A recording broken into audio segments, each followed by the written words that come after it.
Welcome to this, the Wednesday edition, or Midweek Wednesday, we can call it, edition of the Todd Veinotte Show. I'm Dan Olstrand. Glad you're able to spend a few moments with us today on a lovely day here in and around HRM, is it not? Bright blue skies out there, a little brisk.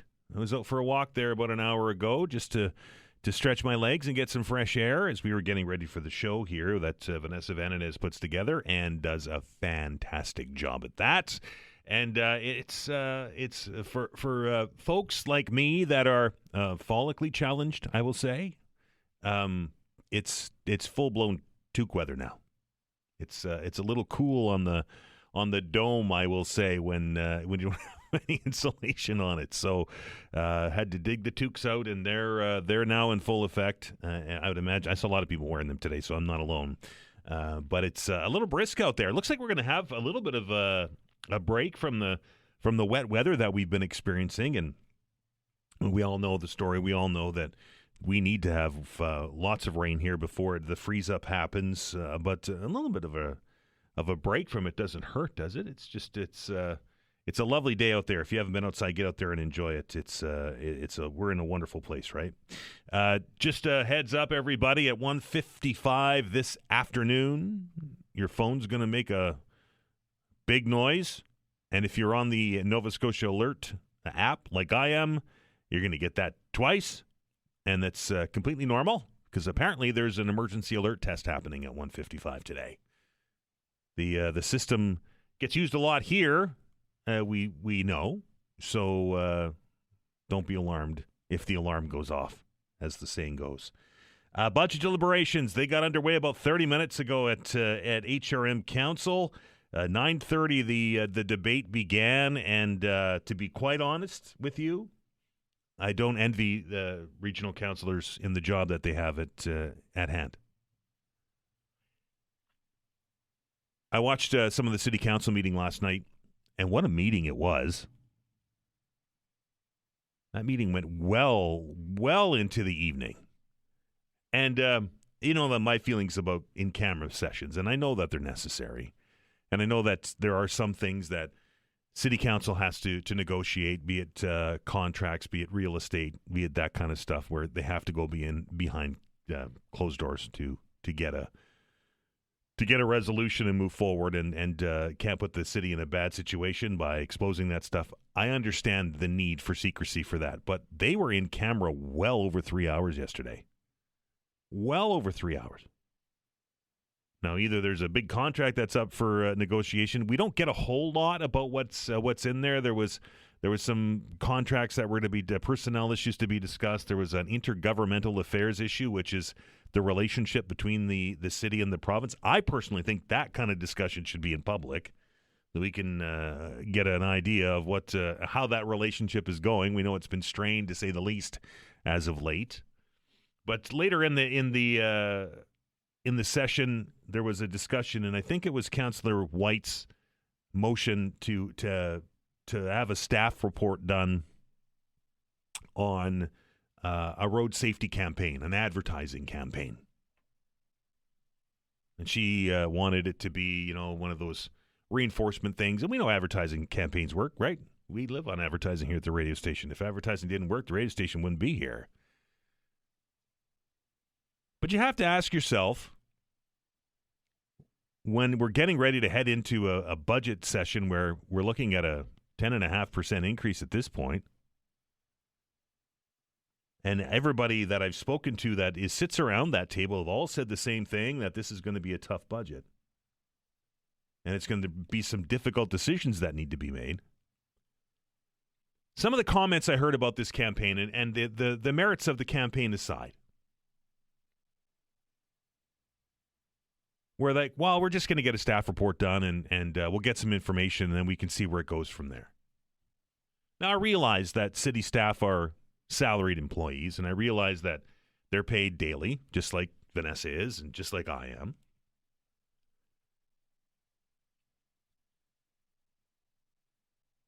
But there's a cost attached to a staff report, right? And it just seems that, we'll get a staff report done. I'll take a look at it and see what it says, and we'll move from there. When we're in a in a situation where I think every penny counts at this point, right? I can't fathom what some of you are going to look at property tax if that goes up 10.5%. Having staff reports done for the sake of staff reports, and I know that's how the administration works, and I know that's how everything works, and council won't make a decision without having the due diligence done on. I understand that.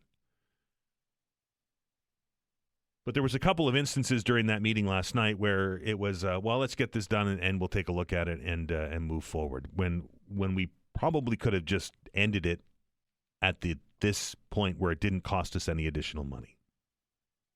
There was a motion, I think it was Councillor Austin's motion last night, to take a look at road engineering and traffic engineering. And when that happens, of course, the integrated mobility plan, the bike lanes, comes into the discussion, right? And some councillors just said, like, look, I can't support this at this point.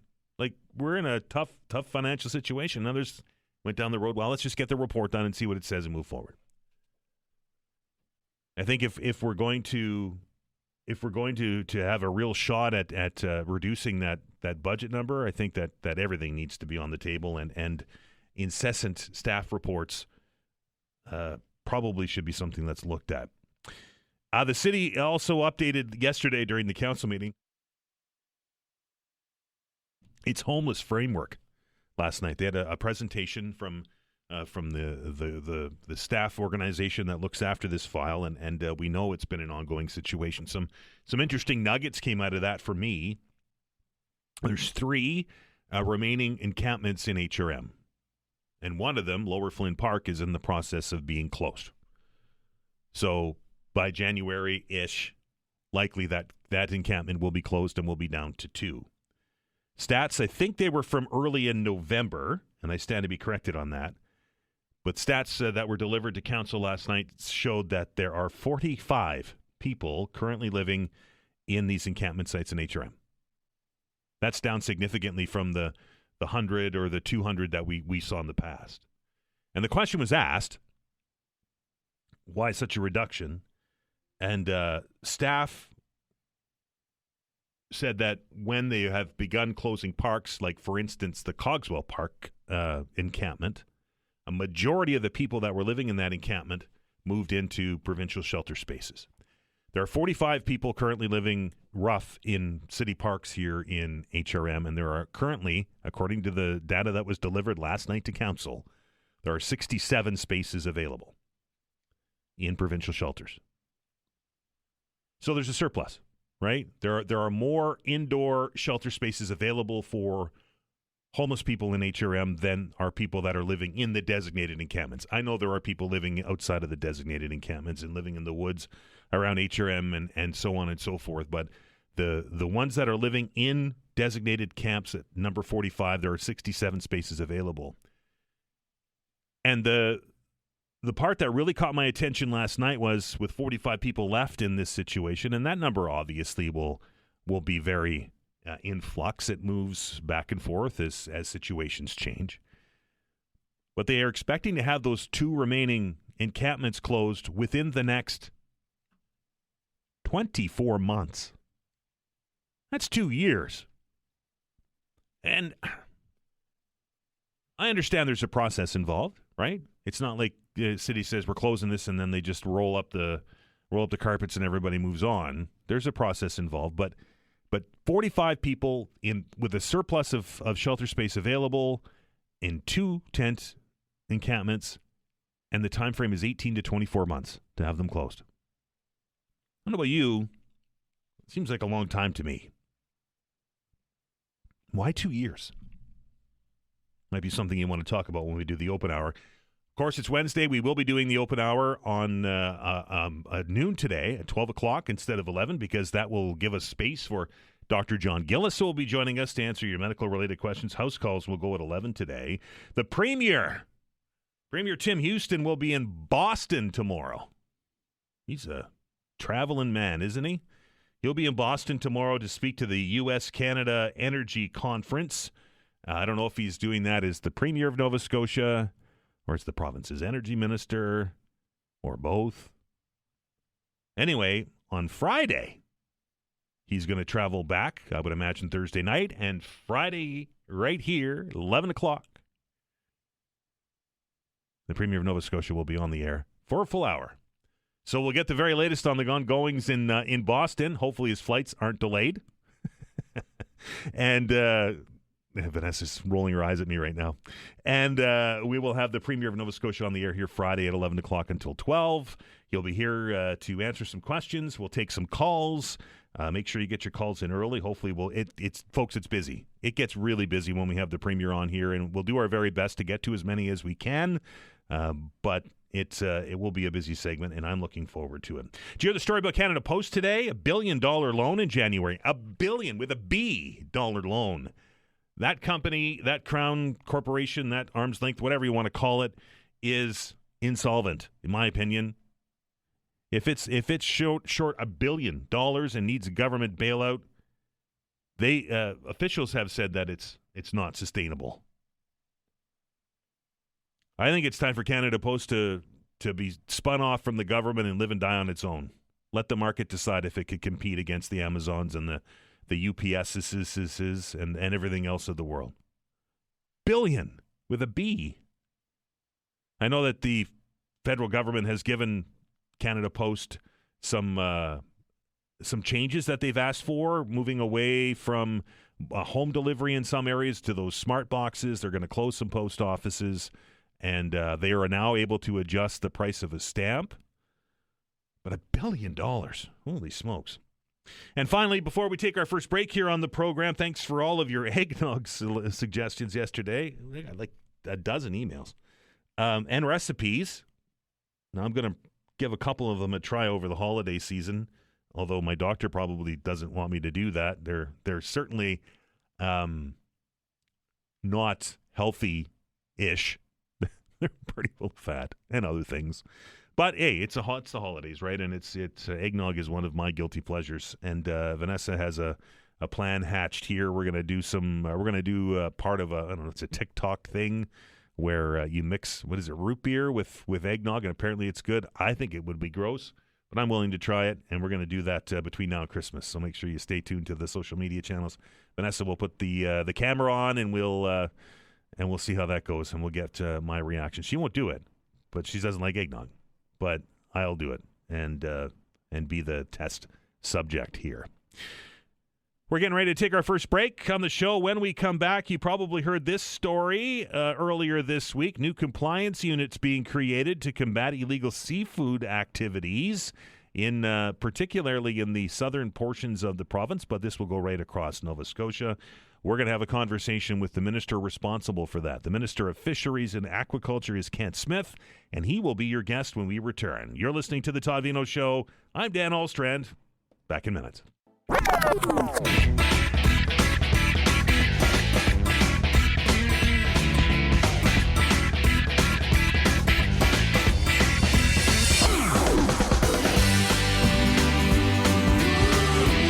As we wait for the Minister of Aquaculture to give us a call on the line, of course, we have a busy show planned for you today. I mentioned Dr. John will be here from 11 until 12 to answer your medical-related questions. Also on the show today, we've talked about pharmacies in the past with provincial representatives, with the Premier himself, and with people that are working on the front line with the Pharmacy Association of Nova Scotia.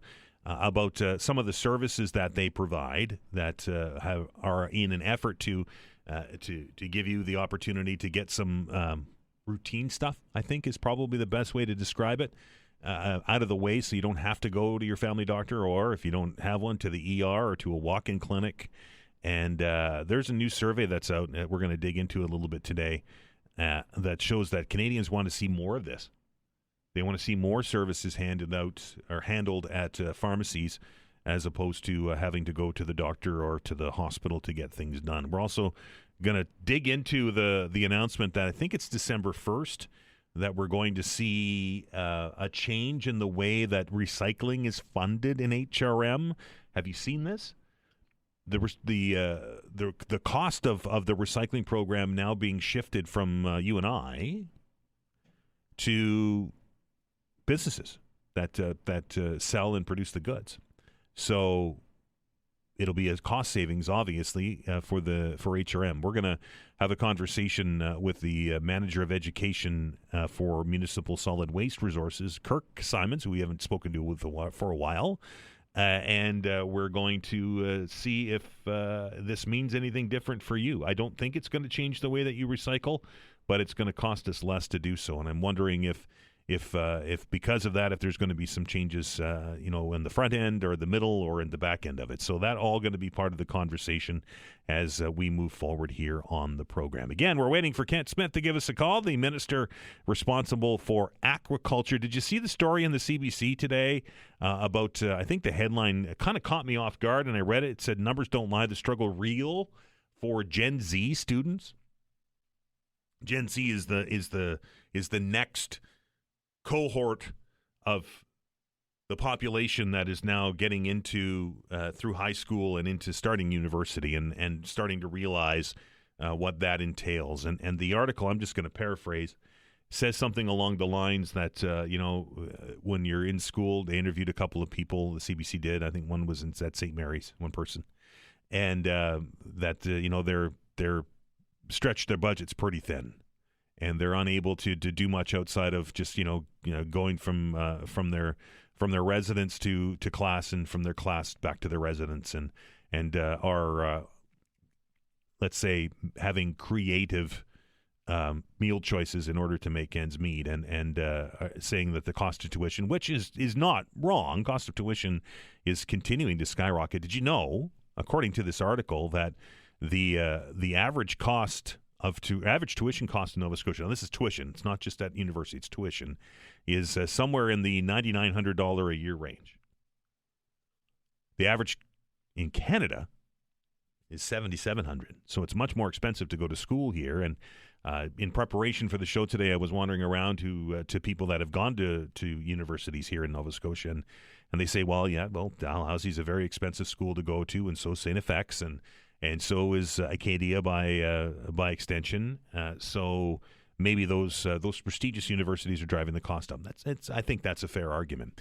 But the other graph in this story is the one that really caught my attention. And we've taken a number of calls here, as you well know, on the program about youth unemployment and the role that immigration is playing in our children being able to find a job. And some are suggesting that the large amount of people that have immigrated into Nova Scotia are forcing some of our kids out of traditional, and I'm putting quotes around this, student-related jobs, right? The service industry jobs and such, and that youth unemployment is skyrocketing. And the latest data that I have here in this story showing it in 2025 at 14.7%. And please don't get me wrong, that's a big number. It's huge, right? 14.7% youth unemployment. That's 15 to 24. And this is Canadian-wide. But if you take a look back at the data, back before we had all of the changes to the immigration program and everything else, it's not that far off.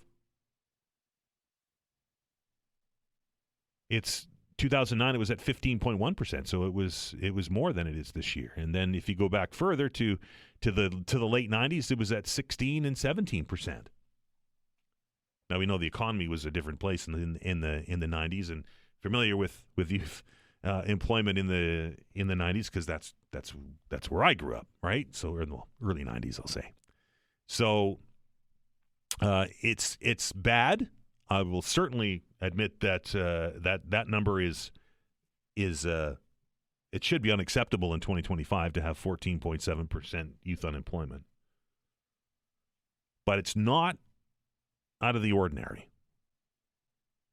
It's a problem that we've been experiencing here. If you look back at the data that's in the story back to the 80s. So I think we need to focus more on why that is, as opposed to some of the pressures that have been raised on this program, particularly with immigration. Might be something you want to discuss when we open up the telephone lines here at noon today, because don't forget, Dr. John Gillis will be here to answer those questions.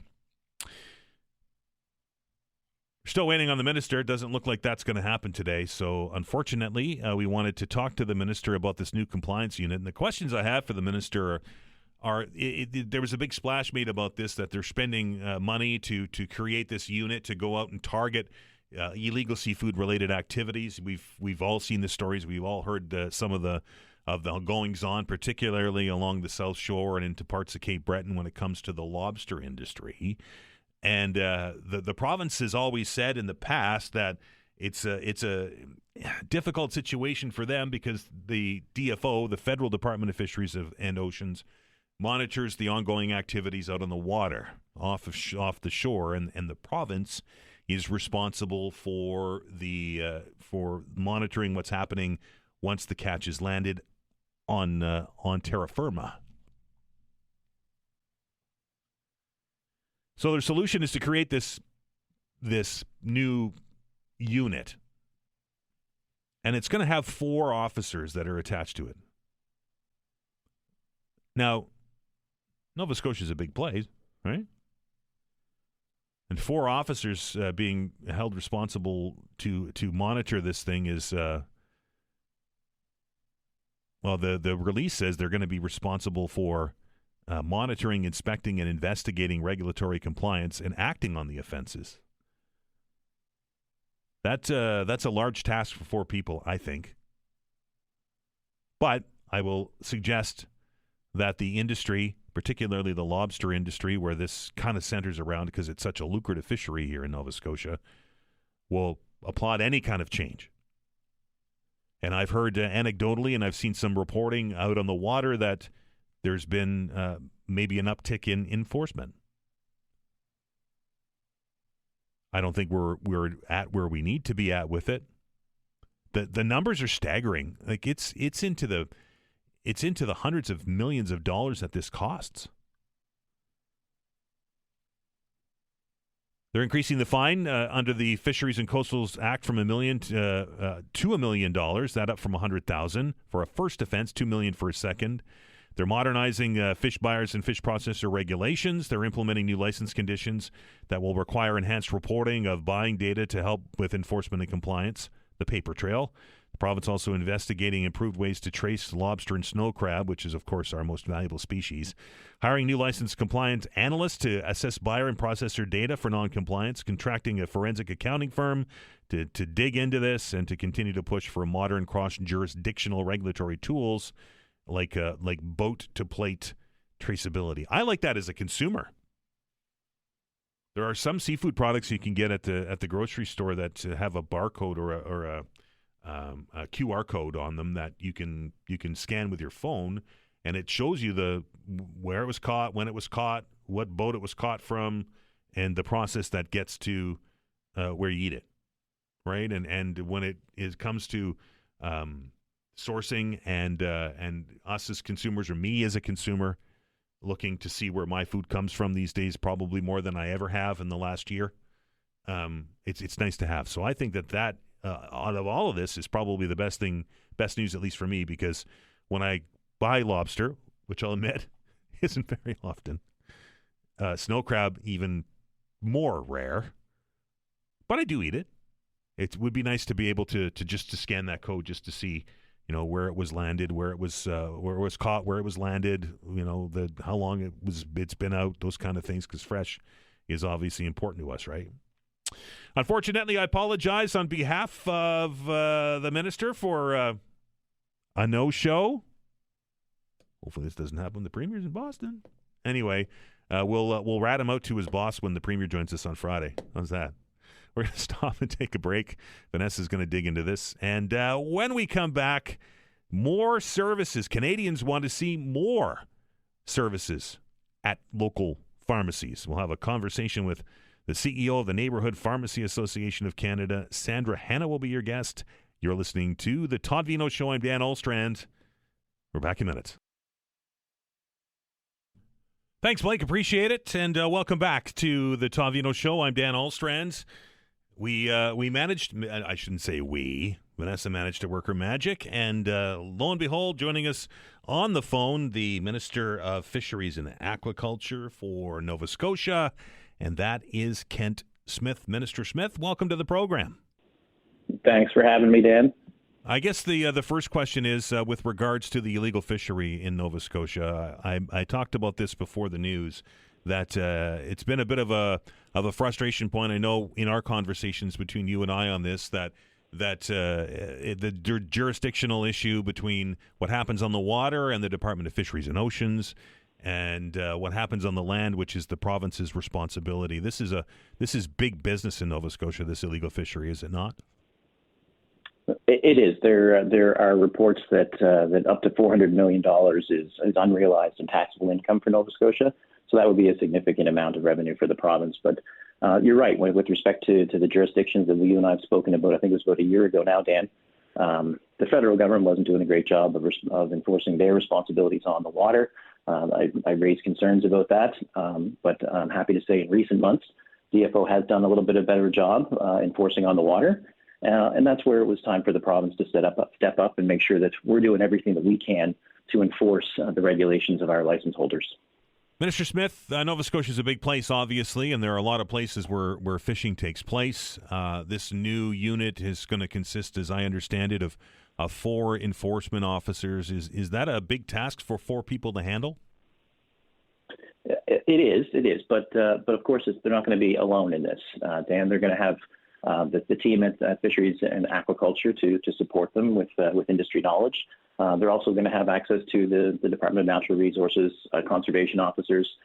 We work with DFO CMP officers. Our compliance unit will be working with them as well. So there's lots of opportunity for collaboration because this is a joint effort to try and combat this illegal fishing. Province is upping the fine for people that get caught doing this stuff, and quite significantly. We have. That was one of the first things we took to combat illegal activity. Industry asked that we raise the minimum fine, so we did that through legislation last year.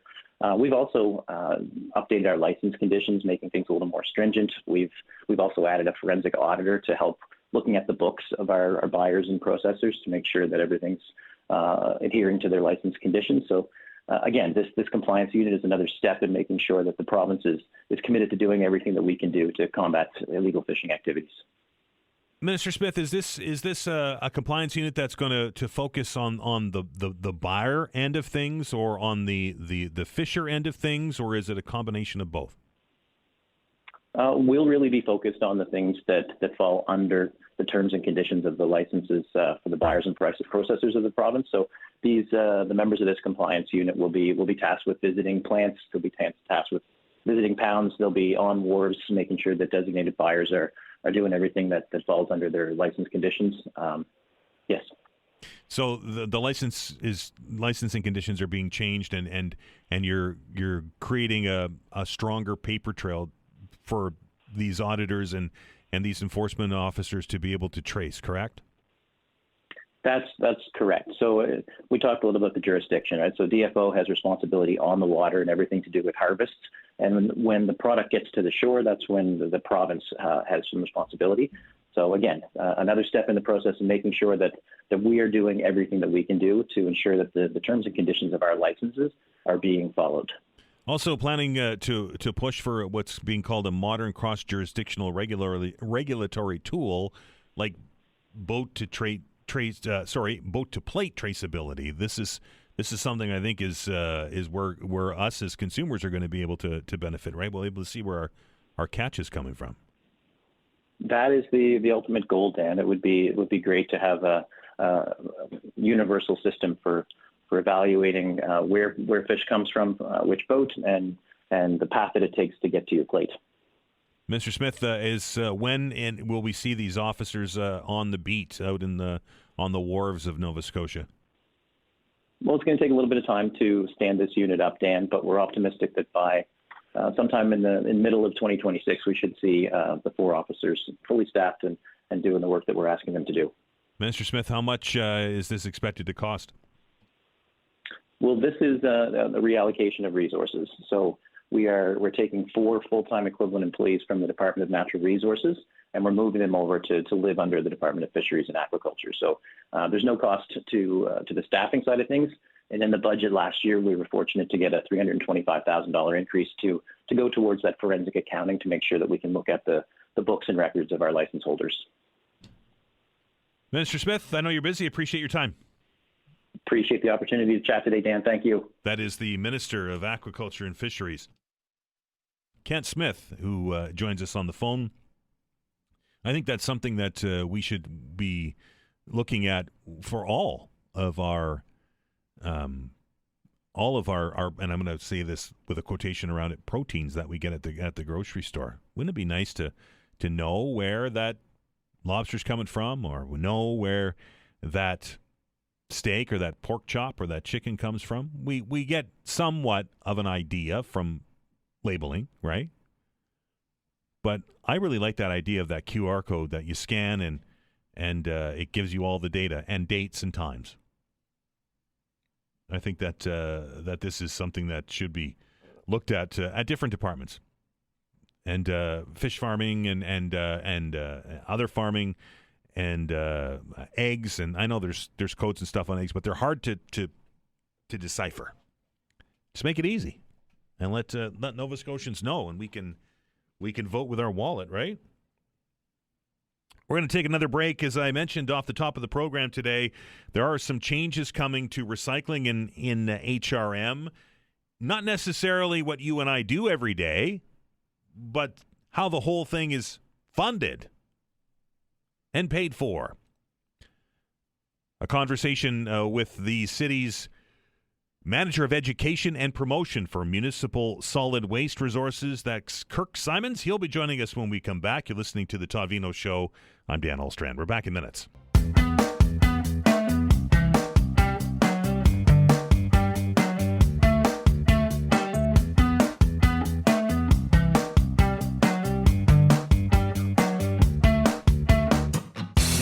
Welcome back to the Todd Veinotte Show. As you well know, right now, recycling programs here in HRM right across the province are funded by municipalities. And, of course, that means taxpayers having to cover some of the cost. But change by the province means that in a very short time, some of that cost is going to be shifted away from you and I, the taxpayer, onto the companies that produce these things. And, of course, when there's a change to recycling, people wonder, well, what's that going to mean for me? So we're very pleased to welcome to the program, as I mentioned before, Manager of Education and Promotion for Municipal Solid Waste Resources with HRM. That's Kirk Symonds. Kirk, how are you? I'm doing good, Dan. How are you doing today? I haven't talked to you for a while. How you been? Yeah, I've been well. I've been busy. This has been busy. I always enjoy having the opportunity to talk trash with you. It seems you always get this assignment. Right. It's well, people say I'm a good trash talker, but I'll figure it out. Right? I love that. Kirk, the first question is with this change. I think it's December 1st that's coming in. As a individual homeowner or as somebody that's living here in HRM, what changes for me? Is there going to be any noticeable change to the way that I recycle? It's a great question. And for residents, essentially, the first message is that your collection day stays the same. Where you put your waste stays the same. The hauler will be the same. You can still call 311 for what goes where questions. So that's all going to stay the same. But what is going to change is there will be new items that you can actually recycle in your recycling stream. What's are these completely different? Are there things that there are some big ones, Dave. I've been in solid waste for over 20 years, and and there's a lot of questions that I get that come up over and over and over again. And one of those questions is hot and cold drink cups. This has been a question I've been getting pretty much my whole career. And the good news with extended producer responsibility, or as we like to say, EPR, you can now recycle those in your container stream. So that is one of those really fundamental changes that I think the public will welcome with this. Kirk, are those the coffee cups that everybody has in their hand in the morning? You got it. We try to encourage people to obviously to reduce the amount of waste that they produce. Sometimes that's not always practical, and a lot of people do have hot and cold drink cups, and so you can recycle those starting December 1st, and not just in the HRM, but actually right across the province. That's one of the really interesting things about EPR is that we will have a uniform sort list right across the province. So whether you're in Sydney or in Weymouth or in Halifax, the recycling system will be the same. Are there any other significant changes that we need to know when we sort our garbage? Well, there's going to be a few. There's a number of things that you're actually going to be able to recycle curbside in addition. So as I mentioned, the hot and cold beverage cups, which is very exciting, deodorant packaging, toothpaste tubes, frozen juice containers, and that's just to name a few that you're going to be able to recycle curbside. HRM has a fantastic resource on their website that helps me a lot, right? When I'm sitting there with my hand on this thing, I'm like, where the heck does this go? Obviously, that's going to be updated for this change. In fact, that's literally what we're doing right now, and I'm glad you brought that up, Dan, because I think my boss is listening, so we'll make sure that she's aware that we're on this. No, absolutely. Come December 1st, our Halifax Recycles app will be updated with all this information. And why that's important for us, is obviously, I have 5 education staff. All they do is talk to the public about recycling, and that's a guide for them. Oftentimes, even when I get interviewed, I'll be asked sort of a trick question, and I'll use our app for that. That will be updated. It's also what our wonderful 311 agents use to make sure that we were all correct. So that will absolutely be updated, and our webpage will be updated. We're doing everything we can to make sure that the public is aware and really can make the most out of this new system for us. Kirk, when we talk about recycling, we talk about papers and we talk about organics, all of that stuff. Yep. A lot of people pay a deposit on bottles at the grocery store. Is that deposit going to change? That is not going to change. Right now, that has nothing to do with extended producer responsibility. The deposit system is administered by Divert Nova Scotia. And as far as I know, there are no plans for any changes on that one. And obviously, I can't speak to them. But, back to your point about, the financial implications of this, I think, this is a good news story for residents of HRM. We're talking about a savings of somewhere around $5.9 million per year by industry taking over this system. Taxpayers no longer have to bear the burden of our wonderful recycling system. And the folks who produce and sell paper and packaging materials will now be responsible for covering the cost for that system. Kirk, you and I like to trash talk a lot. I know that, and we're at the time of the year where people are getting ready to clean up their yards and their leaves. What's the rules on leaves? Well, pretty open in HRM. 20 bags of yard waste is accepted per collection. I know we're starting to clean up our property as well. Those are accepted curbside in paper craft bags, and you can put that out for every organics collection that you have. And that season's coming up in about a month's time, right? Where we're going to start unwrapping gifts and such. What are the rules when it comes to wrapping paper and those kind of things? Well, I'm going to refer you to the Waste app on that one rather than getting into really nitty-gritty details on that one. Sure. I encourage everybody to take a look there. One thing I will say, just to give you a little twist on that one, is we encourage folks to rethink how they're wrapping their gifts. Can you wrap that in something that is recyclable? Maybe an old magazine you've got around. My mother keeps old pharmacy bags and stuff, and then she puts my gifts in that. And it's really funny, actually. She's got a couple of bags that she's kept for 20 years. The business no longer exists, but we've still got it. So I would encourage people to reduce the amount of waste that they produce during Christmas. Paper bags from the grocery store. And the holidays. Right? That's what you we got use. It. Yeah, we cut it's them a wonderful. up. You got it. Kirk, I guess for those that have questions about this change that's coming in December, 311, the best resource for that?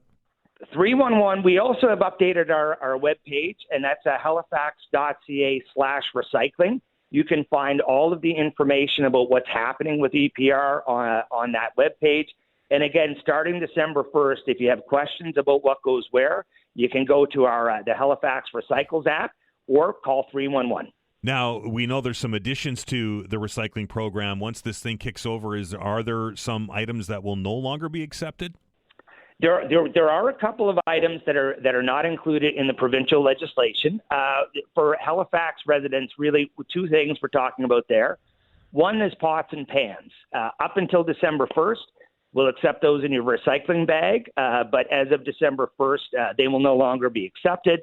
We encourage people to maybe donate those, give them to somebody else. They might find other options. But if not, unfortunately, that will have to go in the garbage. Another one that's a change is books. Books is not covered by the provincial legislation. Again, we're encouraging people, find a way to reuse the book, donate it, give it to somebody else. I've got a book here that I think 10 of my friends have had, and we'll continue to circulate that. But again, as a last resort, if there's no other option, that will have to go in the garbage. And again, for those looking for that kind of information, the app works great, and you can reach out to 311. You got it. And again, we also have an email, and it's wasteless@halifax.ca, and that's a way to get in touch with my education staff directly. Kirk, it's always a pleasure, my friend. Dan, I hope we do this again sometime soon, and if I don't talk to you again, I hope you have a wonderful holidays. I appreciate it, sir. Thank you. That is Kirk Symonds. He is with the HRM. He's their trash talker, manager of education and promotion for municipal solid waste. A few changes, folks. You can get rid of those coffee cups now, right? Can't just throw them in the black bag now. They will recycle them now, which is, I know, something has been talked about here an awful long time. Multi-layer paper containers like cups, bowls, ice cream cartons, those cookie dough cans, the ones that you open up and they pop, frozen juice spiral cans, those potato chip cans that you can't reach the chip in the bottom when you have big hands. Yeah, that one, you know what I'm talking about. Plastic tubes, toothpaste, deodorant, hand cream containers, small item plastic packaging like bottles and pumps, candy and gum containers, pails, garden pots, seedling trays, all going to be part of the new program. But if you have some pots and pans that you're like, first of all, if your pots and pans are so serviceable, donate them. Somebody can use them, right? Same with books. Donate them. That way you don't have to fill up your bags, right? Anyway, the app, and I'm being serious, folks. The app is a wonderful tool. The website's a wonderful tool. It happens to me a lot.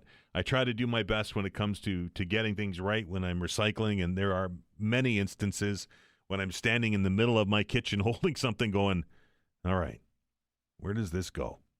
The app sorts that out for you, and that way we can do our part. The bottom line is, folks, that this is going to cost us less to do this, at least from a municipal taxpayer's standpoint, right?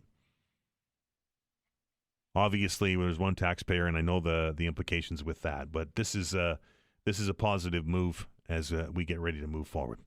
We're getting ready to stop. Blake is going to update us on what's going on in the news. On the other side of it, it will be time for house calls. If you have a medical-related question, if you have something you'd like to ask Dr. John Gillis about, here's a golden opportunity to do so. We're going to open those telephone lines right now, 902-405-6000 or 1-877-801-8255. I will caution you, folks, that the email bag is lighter than usual this week, so we're going to need your help and support to get the questions in there for the good doctor, and I look forward to hearing from each and every one of you. 902-405-6000 or 1-877-801-8255. House calls with Dr. John Gillis after the news.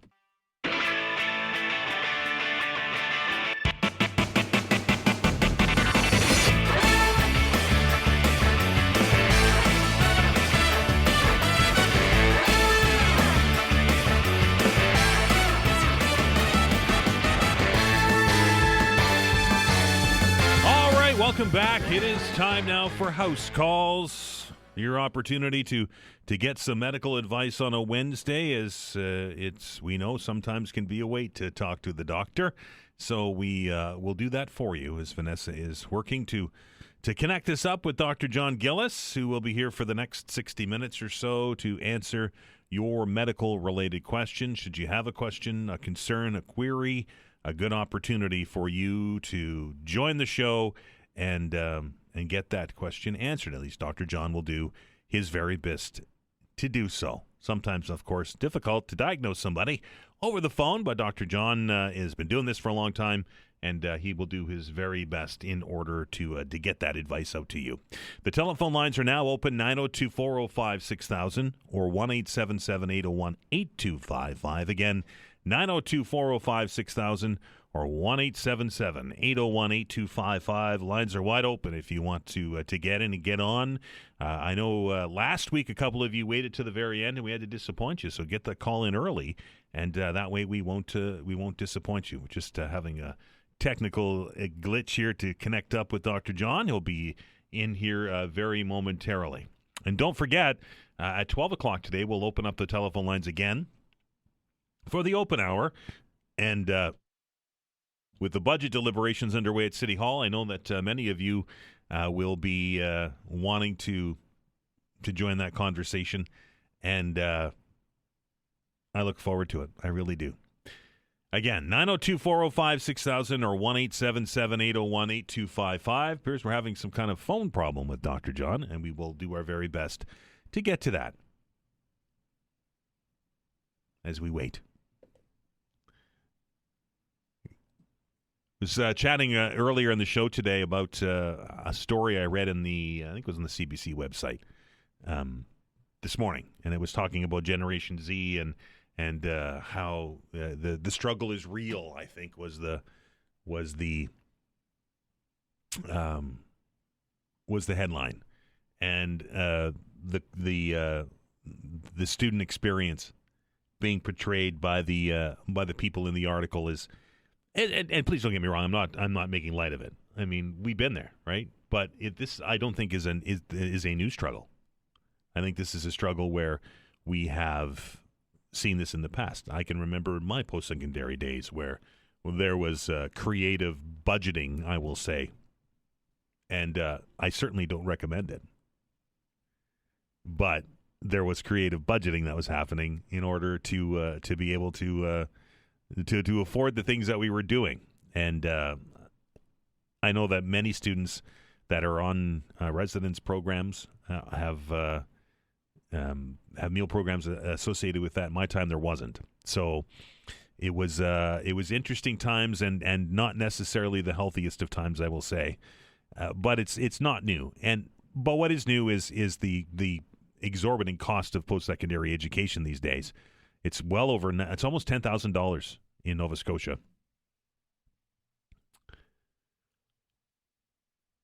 And it's almost $10,000. At least that's the latest data that is out there. And the national average is $7,700. And it makes me wonder why the cost of tuition in Nova Scotia is just so much. And there's a couple of theories that we have some prestigious universities here, and that drives up the cost. But my goodness. That's a big mountain to climb, and then when you hear stories of youth unemployment at 15 or almost 16% or almost 15%, it makes you wonder. We're running up the bills today, and that is because Dr. John Gillis, who's joining us on the line, is across the pond, as they say. Dr. John, you're in Ireland? I'm in the Republic of Ireland, over for a little bit of rugby on the weekend and doing a little bit of touring around before that. So absolutely. And I would imagine sampling a Guinness or two. One or two, but not too many. 902-405-6000, 1-877-801-8255. Because Dr. John is away, we're going to only do 30 minutes today of the program, so we can open up the lines a little bit early for that. So that will be a programming change. Dr. John, obviously overseas and enjoying some. So was it Canadian men's? Was that what it was? No, it's Ireland are playing South Africa on Saturday, which is right. The top matches in the world. So it should be good. It's more fun to watch in the Leafs these days, that's for sure. Well, they won one last night. I was just getting on the plane and thought they were going to blow it, but Joseph Wall's back, so that's reassuring to me at least. They got another goaltender back, so maybe. Dr. John, we had an interview. Swings eternal. Sorry, we had an interview earlier this week. We were talking about cervical cancer rates in Canada, and that we've had a lot of success in fighting that disease, and now the numbers have plateaued. Is that been your experience? Are you seeing more cases of cervical cancer in patients? I don't see a lot of it in the work I do, but anecdotally, you're reading some of that information. I mean, it comes back to what's really important, getting regular screening for women to get pap tests and get checked, but also the HPV vaccine, which helps prevent these conditions, and has caused controversy.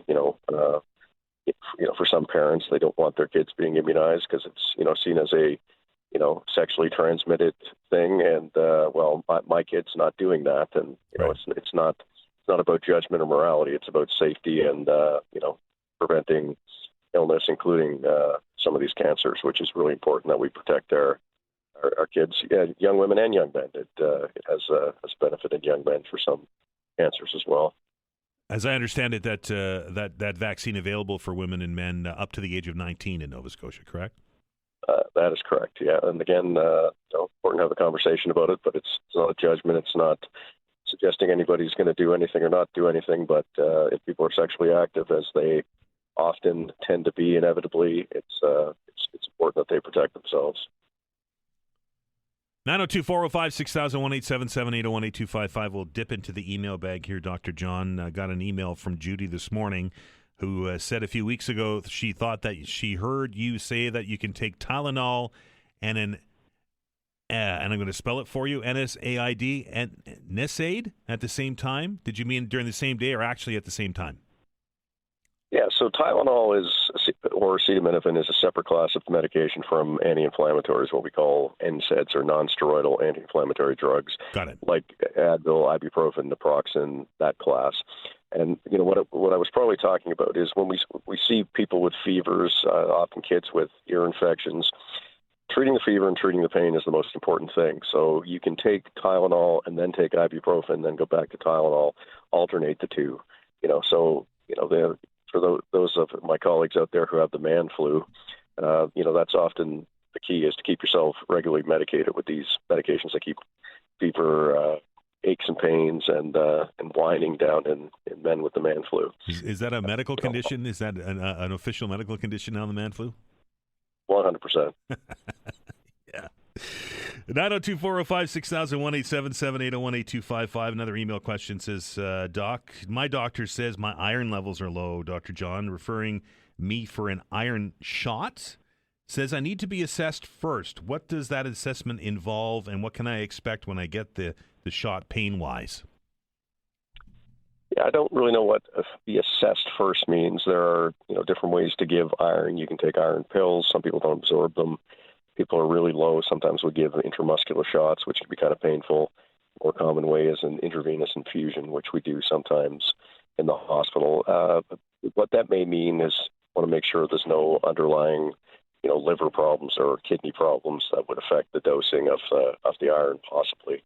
But a fairly common thing that we do, and even in the ER, I sometimes find myself, giving people a bit of iron when they're, most common thing is we notice their iron levels are low, but that can lead to anemia. You don't produce red blood cells, or you produce, unhealthy red blood cells. So we have to get people's iron levels up.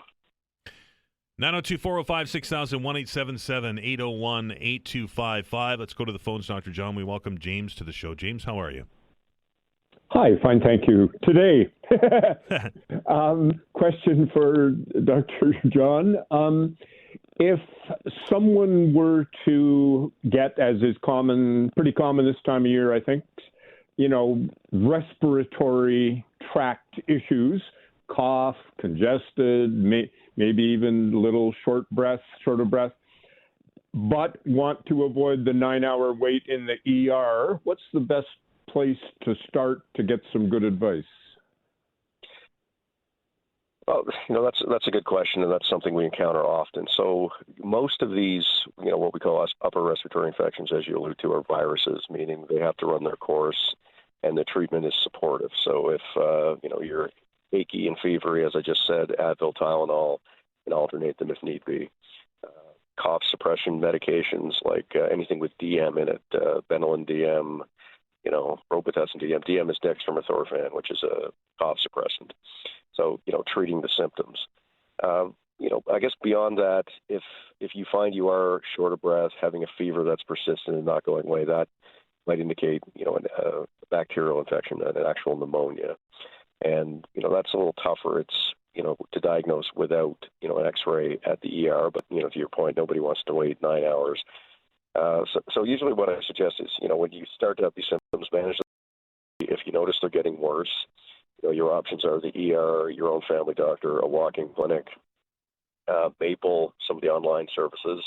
If you describe your symptoms and such, they may be able to help you. And increasingly, pharmacies are able to help. I think it would depend on, the condition and other health issues if pharmacy was antibiotics for respiratory infection. But, those are sort of the options. So, look, we do see a lot of people that are, they sit there for 9 hours only for us to tell them that they have one of the 9 viruses that's kicking about, and there's nothing we can do for them. Other than maybe a steroid puffer. Sometimes what really gets people, even when it's a virus, is the inflammation that causes a cough that just won't go away. And often the answer is not antibiotics, but a steroid puffer. People think of as the orange one that sort of coats your lungs and kind of calms down inflammation and tells everything to settle down. Thanks for the question, James. I appreciate it. 902-405-6000, 1-877-801-8255. We're going to take a break. Dr. John's here on the other side. This is House Calls. Back in minutes. All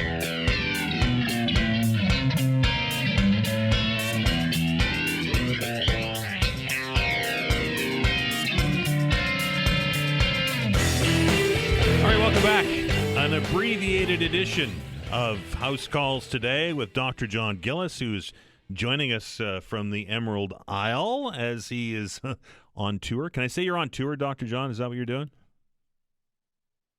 Or, because otherwise you sound like you're from Ontario. Tour. You're on tour. Are you from Ontario? I am from Northern Ontario. There you go. See you picked it right out. Say tour. Nova Scotians say tour. Yeah. Anyway, you outed me, Dr. John. Thanks. Anyway, 902-405-6000 or 1-877-801-8255. This one was an interesting one, Dr. John, and being that it's something that I've noticed with myself, I'm interested in the answer on it. And it reads like this. I'm not sure if Dr. John can answer this question or not, but I'm consistently warm. It's honestly uncomfortable. The worst is my feet. They'll get so hot that it almost hurts. I used to put ice on my feet to sleep because of this. Are there any tips on how I can deal with being hot all of the time? Dan, do you feel hot all the time? Is that you telling us you're feeling hot? Well, yeah. Well, I always blame it on my family's from Scandinavia, so I always just say it's my Scandinavian blood, right? That we have to run a little warmer because it's so cold where we live. But I have if I give myself a thermometer, I'm warmer than normal. Don't you wish your radio host was hot like mine? There we go. Okay. See, this is what happens when you get some sleep on that airplane, folks. That's right. Just not sharp today. So for most people, it's just, how they are. It's, you have to adjust their, clothing, temperature in a room. But there are a few things that, merit checking. Your hyperthyroid, if your thyroid's, too high, that can make you feel warm. And there's a few other endocrine conditions that can do the same. So I always recommend getting a baseline panel of blood work. And then after that, it's really about environmental control, managing the temperature in the house, managing the clothes you wear. Some people, even though they're warm, their extremities will feel really cold. They have to be careful. There are people with Veinotte who, the phenomenon where your fingers and toes can go white. So, that, is managed by preventing them from getting cold. But also, there are some medications that can help with that. There are a few conditions where people have, medical, one called hyperhidrosis, where people just sweat excessively because of how their glands are. And, there are pill treatments for that. There are sometimes people have that require Botox. So I guess the summary of that is if you feel that way and it doesn't seem normal compared to other people, you should get a metabolic check, some blood work, and have someone look over you. If that's normal, it may just be the way you are, and then just manage the environmental side of things. It's tough being hot, I'll tell you. 902-405-6000, 1-877-801-8255. This one, Dr. John will probably wrap it up for us today. It says, for the last year and a half or so, I've had a half-inch sore just below my ear near my jawline. Now, a scab will form, but the sore won't heal naturally. It means that what's below the scab doesn't heal, and the scab just never leaves. I've asked doctors, and they say it won't heal. Forget about it. I've tried to use Benadine, but that made little difference. Do I need to accept that some wounds just don't heal? Well, I think that's true that some don't. I mean, I'm assuming that the person who emailed has had it checked or biopsied to make sure it's not a skin cancer. A basal cell or a squamous cell skin cancer.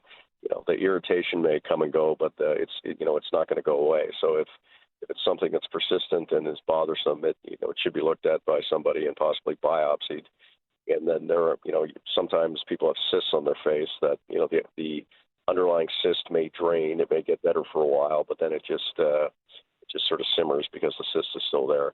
So I guess the summary of that is if it's something bothersome and something that's been persistent that long, it's probably worth having a dermatologist look at it to see if it's just a skin rash or something, if it's something that can help it heal, B, to make sure it's not a skin cancer or a cyst or something like that. So that would be my advice.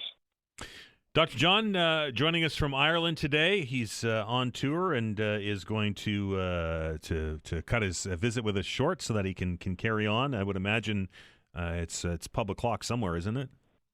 It's just a quiet day today. Going to have some lunch with some friends, so it's all good. Dr. John, appreciate you joining us today. Stay warm. Take care. It's Dr. John Gillis.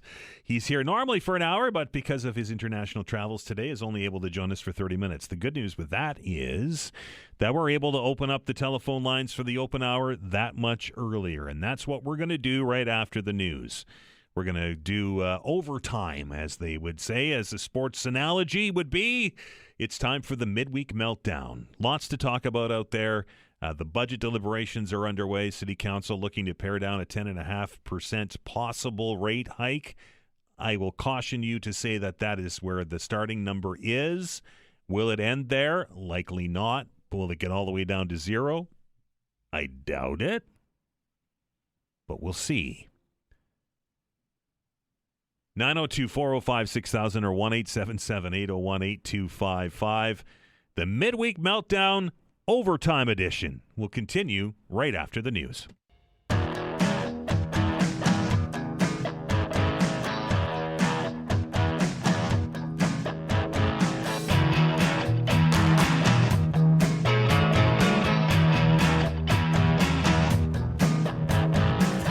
right. You ever have one of those days where everything just kind of turns upside down on you, right?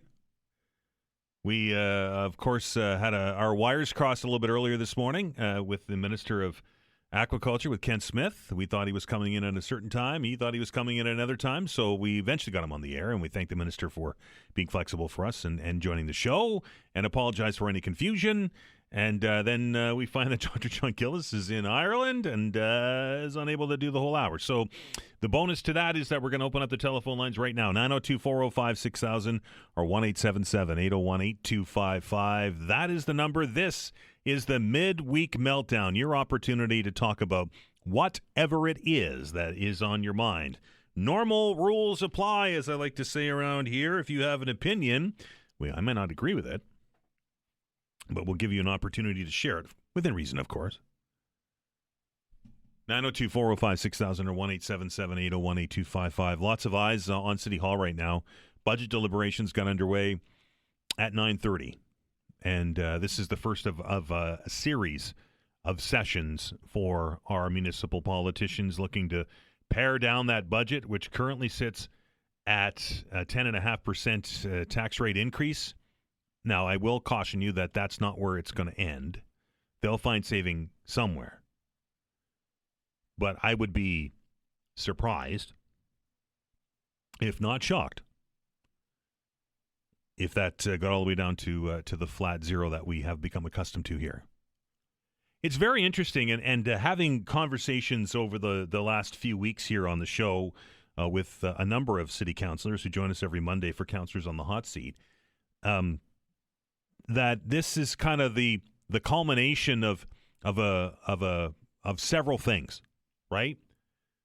And keeping that tax rate at zero for all of those years in the lead up, or at least most of those years in the lead up, is part of the reason why they're having this big number to look at now. And there's a couple of other things that have come to fruition this year that I don't know if were unexpected, but are certainly impacting the budget. It's going to be a tough exercise, folks, and I would warn and caution you that some of the things that we've become accustomed to here may disappear or may be reduced, and we may see an increase in the fees that you and I pay for services. I would hope that the rec fees would be the last resort, because I know a lot of you depend on those services, right? Your kids, for their kids' programming, and some of the rec fees for things like hockey rinks and baseball diamonds and those things. Nothing should be off the table, don't get me wrong. But I would hope that the rec fees would be something that would be a cut or an increase of last resort. I think we're going to see some serious discussions here over the next few days. It might be something that you want to talk about. Maybe you can offer up our counselors a suggestion or two as to how they trim the budget. It's $80 million plus, I think, is the number that they need to reduce to get it there. And most of you, of the counselors I've spoken to, will say that it has been, there's been a lot of belt tightening in the past, and there's not a lot of fat left. Now, I know many of you will say, well, there's plenty of fat left. But those are not easy decisions, is what I'll say about that. Are we going to see job losses as a result of this? I would be surprised, but I wouldn't be shocked. Are we going to see services like lawn cutting and that kind of thing? Probably. That's my guess. Are we going to see projects like the Forum put on hold, put the brakes on? Likely. We heard from Councillor Steele on Monday that a proposal for a bike lane on Parkland Drive in Clayton Park is been pushed back. There are lots of decisions that need to be made. Might be something you want to discuss. 902-405-6000 or 1-877-801-8255. Council meeting last night. Speaking of budgets, I watched the debate. It was lengthy. And it's something I think that needs to be discussed, I think, further. And that is the exorbitant length of in-camera meetings that happen at City Hall. For those who don't know what I'm talking about, in-camera meeting is when council goes behind closed doors. There's a need for it. There's a requirement for some functions of city government to be kept confidential, and that would involve personnel contracts and maybe real estate deals and those kind of things. But I wonder if it's time to take a look at those rules again, because that was well over almost 3.5 hours, almost 4 hours of in camera yesterday. And I think there was some discussions. I'm reading the agenda here, and was an intergovernmental agency report. That is political speak for communications with the province. And if it's two forms of government that you and I are both pay for, then I think that stuff, outside of it being some kind of land deal or whatever, should be public. I just think that it's easy for politicians to get behind closed doors and have the real, and I'm putting quotes around this, the real discussions, the stuff that you would want to see in the public session that may not be politically beneficial.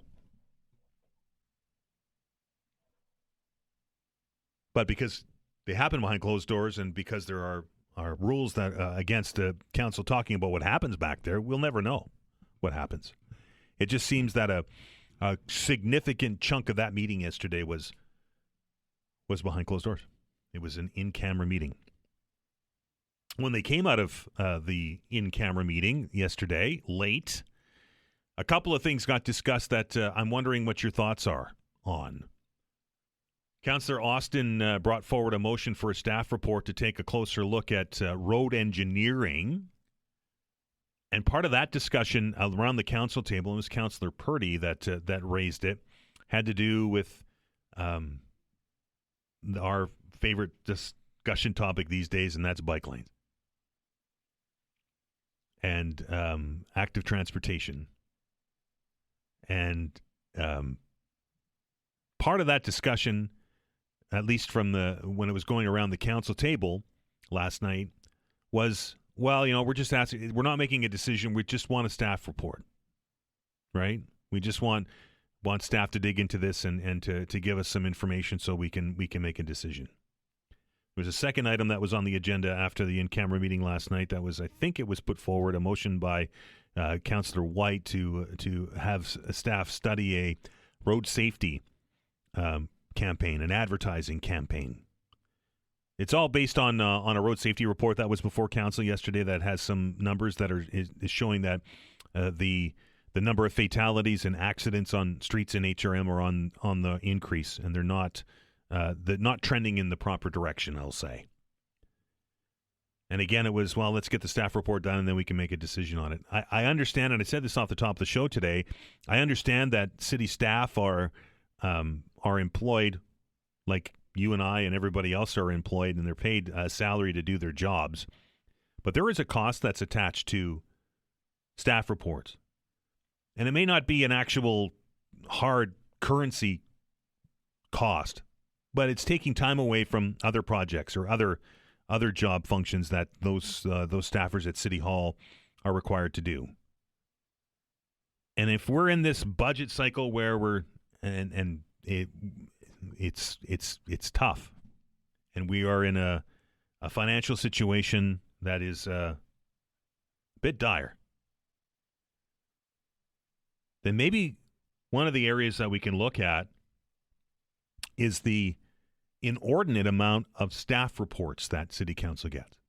Not to suggest that they're not valuable, not to suggest that city staff are not doing a fantastic job doing these reports, but there just seem to be so many of them, right?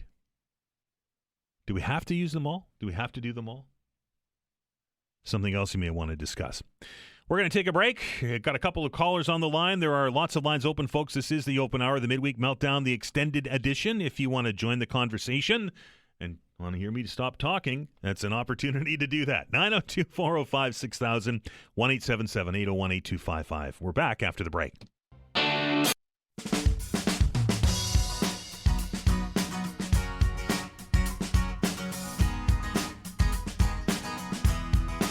All right, welcome back. Midweek Meltdown continues. Lots of lines open, 902-405-6000 or 1-877-801-8255. An email I received during the break there. It says, my question around cloned meat is this.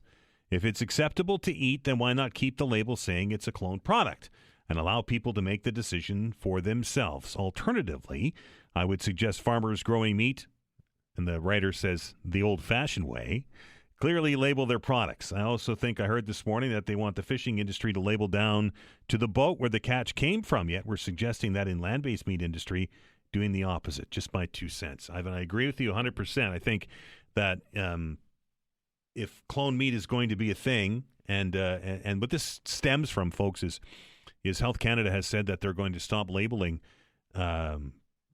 meats that are cloned or come from cloned animals as unique product. They're going to just let it go into the regular system like we would have. And I would suggest that maybe having stronger labeling, not necessarily country of origin labeling, but well, even that, right? Have a QR code so you can scan to see where that steak came from, right? And what Ivan's referring to is we were having our discussion with the Minister of Aquaculture earlier today. And one of the suggestions as part of their effort to combat illegal fishing in Nova Scotia is to have a program where you can trace your lobster or your crab or whatever seafood product it is that you're purchasing right back to the boat, so you can see where it came from, where it landed, how long ago, and the effort would obviously make it more transparent to try and curb illegal fishing in Nova Scotia. But I like it. I remember it was Haddock, I think. It was a program. I think I got it at Sobeys, and if I didn't, I can't. It was a few years ago now. where you could scan the thing with your phone, and it would tell you where it was caught, when it was caught, how it was caught, that kind of thing, right? So I think consumers would benefit from that. That's just my opinion. Now to 405-6000, 1-877-801-8255. Back to the phones. We welcome Randy to the show. Randy, how are you? Hey, man. How's it going? Good. What's on your mind? So you guys had yesterday on about Nova Scotia Power and about the bill estimating. Yep.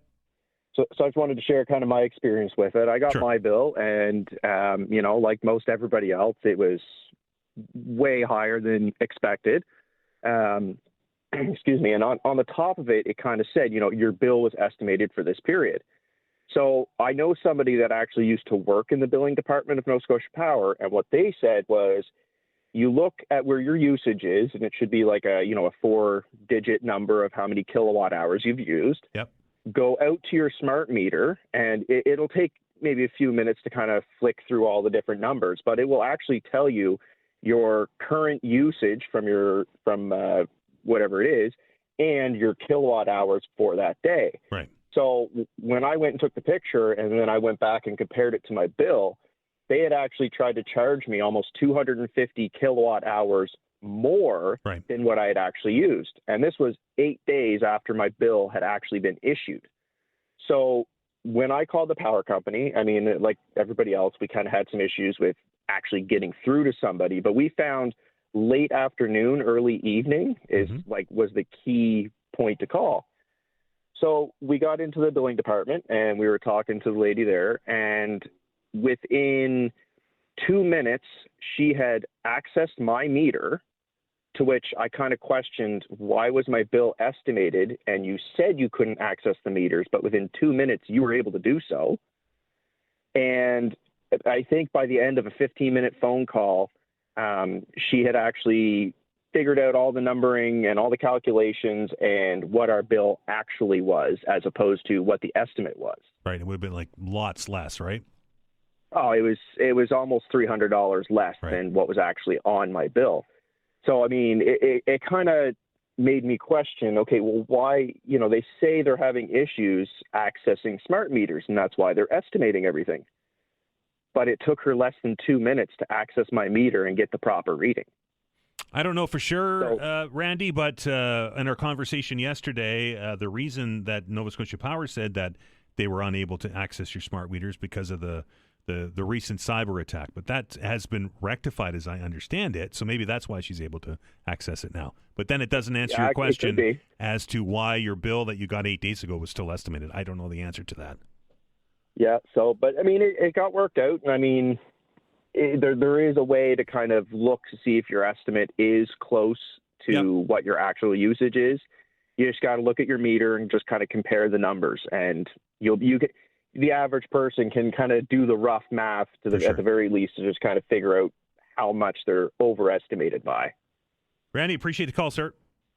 Awesome. You have a great one, my friend. 902-405-6000, 1-877-801-8255. The important piece out of that conversation yesterday, folks, from Nova Scotia Power was that they are not going to charge late fees. They're not going to charge any interest, and they're not going to disconnect anybody's power until the situation is resolved. For those of you that don't want to pay that extra $300 on your bill, I asked the representative from Nova Scotia Power if you looked at your kilowatt hour usage from the year previous and paid the same amount as you would have over that period last year, if that was acceptable. And he said yes, but again, he said even if your estimate's wrong, they're not going to charge you any late fees, they're not going to charge you any interest, and they're not going to disconnect you because of your power bill. He did caution, though, that if you let it go a long time without paying your bill until this gets sorted out, then those months will accumulate, right? And then you'll have a big bill at the end of it. So I'll leave that decision up to y'all. 902-405-6000, 1-877-801-8255. Let's welcome David to the show. David, how are you? Hi, Dan. Yeah, good. Yeah, I was actually going to comment on the black compost bins you mentioned a bit earlier, but if I could just briefly just comment on Donald Trump's apparent either decision or willingness to sell F-35s to Saudi Arabia. So I guess my question is, why does Saudi Arabia need planes like that? And should we be selling, our sort of most advanced top-of-the-line fighters to a sort of nation, questionable kind of track record as Saudi Arabia? But I mean, the other thing we got to be concerned about is it's, technical information on those planes falling into Chinese or Russian hands. And the more people we have that have access to these planes, it just gives them more opportunity. And, I'm not sure I have a great deal of confidence in Saudi Arabia's ability to prevent that, or people within that nation anyway being willing to, take advantage of what might be on offer from hostile or nations anyway hostile to us. So I don't know, I think that's problematic. But anyway, the black compost bins, as far as I know, you can't get those anymore, because I did sort of look and sort of search because I wanted one and nothing came up. So I assume if it's a program the HRM had, it would be advertised. But I actually do have some experience with composting. I used to just deliver water and sort of look after the Bloomfield Community Garden that was at the corner of Agricola and Allman. And there was more of a compost pile there, and it was, very not ideal. It was heavily shaded and covered by branches, so it didn't get a lot of moisture, which, to fuel the bacterial activity. And it was more of a pen, just got piled in and stuff like that. But for that, I still 1 year experimented with it, and just over the course of the year, from my own sort of grocery produce, like produce scraps or whatever, and also from work where I'm a cook, I was able to produce probably about the equivalent of 10 bags of those 25-liter compost bags you get from the hardware store. So I mean, it was, it's not like, those sell for $3. So I mean, at the most we're looking at $30 worth of benefits, but considering it just came from scraps and waste and stuff would have no value, which we actually have to haul away and deal with. But more importantly, it really produced some really great soil that the garden seemed to appreciate and stuff. And I mean, that's one thing that you don't really pay attention to, but how rapidly soil actually builds up. So I live in an old sort of North End kind of building, and the backyard's sort of grown over wild, and there's lots of trees. So I don't add anything to it, but it's just sort of the leaves and the plant matter every year sort of building up. And at one point there was some asphalt at a section of the property, and now that's probably got about 3-4 inches of dirt over top of it, which probably is built up in the last, I'm going to say, 12 to 16 years or so anyway. So, I mean, nature left on its own can do it in a significant amount, but if we actually compost all of that, highly useful organic matter that we produce, potato skins, apple cores, what have you, it can actually go a long way and, significantly contribute to that. So, I mean, I don't think in, the ideal long-term sense, there's no reason that human societies have to be a sort of detriment to the environment. That really, the waste we produce actually has a lot of environmental benefits. And if we just used it correctly or to its full advantage, that, the world we live in could actually look a lot different. So, just a couple thoughts there. Thanks, Dan. Appreciate it, Dave. 902-405-6000, 1-877-801-8255. That discussion happening on the show yesterday, and it was born from Monday's show when Councillor Steele was in here asking as part of the budget discussion about instead of having weekly green bin pickup in HRM, to move that to 2 weeks, which we have part of the year, but do it all year round. And of course, a lot of eyebrows got raised on that, because we know what those bins can get like in July and August, right? And then I had suggested that there was a program in the past where you could either purchase that at a subsidized cost, or you could get their big black circular bins that we had in the backyard that you could compost your own material, and then, as David said, you can use it on your gardens or wherever you want to use it. And I think that it would because there's a cost that's associated with picking up that green bin, right? I mean, somebody has to do it. There's a truck. They got to come there, pick it up, put it in. It's got to get unloaded. It's got to get picked through, all that stuff, right? Might be a cost saving there if HRM residents started to compost their own. And he's right. It's amazing how quick it works, and it's amazing the quality of the black soil that comes out of that. It's pretty fun to watch, and what a great learning experience for the young ones out there, right? 902-405-6000 or 1-877-801-8255. The Midweek Meltdown Open Hour continues after the break.